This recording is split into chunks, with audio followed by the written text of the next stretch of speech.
Merci Vincent Hervoët. À propos d'avion, Emmanuel Dutheil, c'est votre sujet du jour. On est en plein Dubaï Air Show, c'est le grand salon aéronautique de Dubaï. Airbus, là-bas, engrange les commandes.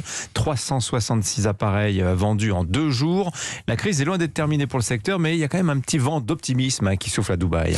Oui, il y a en effet, sous le soleil d'hiver de Dubaï, il y a un petit vent qui réchauffe ce secteur de l'aéronautique. Ce secteur qui enchaînait les commandes avant l'arrivée du Covid s'est retrouvé à genoux en quelques semaines. Les géants comme Airbus ou Boeing ont dû, à la vitesse du son, réduire le nombre d'avions en production. Et pendant des mois, ce sont les annulations de commandes que les géants de l'aéronautique ont comptabilisées.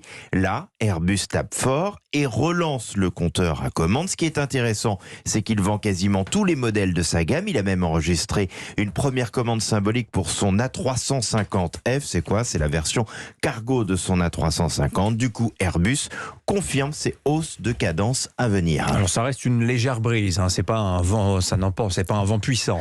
Effectivement, les nuages sont loin de tous avoir été dissipés. Le trafic mondial est fortement reparti, certes, mais il est loin d'être à ses records de 2019. Le marché européen, au 3e trimestre, n'était qu'à 52% de son activité de 2019. Airbus vend surtout ses monocouloirs, signe que le trafic pour les liaisons longues n'a pas encore redécollé. Impossible ou presque encore aujourd'hui de voler par exemple vers la Chine depuis l'Europe. Le patron d'Airbus le dit très clairement, la crise n'est pas finie, mais ce petit vent est rassurant. Le seul fait que ce salon de Dubaï se tienne, comme on dit aujourd'hui, en présentiel est un symbole de cette reprise. Alors surtout que l'industrie aéronautique, comme l'automobile, fait face à des défis majeurs pour l'avenir.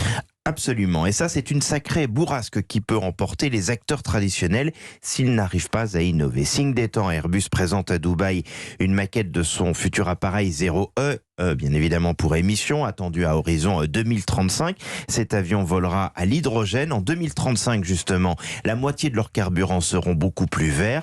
L'industrie aéronautique va devoir répondre à un quadruple objectif. Faire voler toujours plus de monde, en consommant moins, en étant plus responsable, le tout sans faire exploser les prix des avions. Pour Airbus et Boeing, le défi est de taille, surtout que la course ne va pas indéfiniment se jouer à deux. Le chinois Comac pourrait devenir dans les années à venir un sérieux concurrent.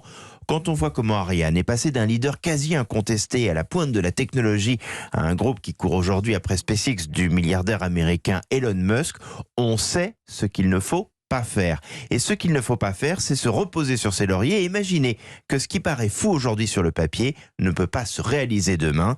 Là-dessus, Airbus a de l'avance, il fourmille de projets, reste à transformer tous ses essais pour s'offrir des lendemains radieux. Merci Emmanuel Dutheil, les experts européens tous les matins 7h12. Il est 7h10.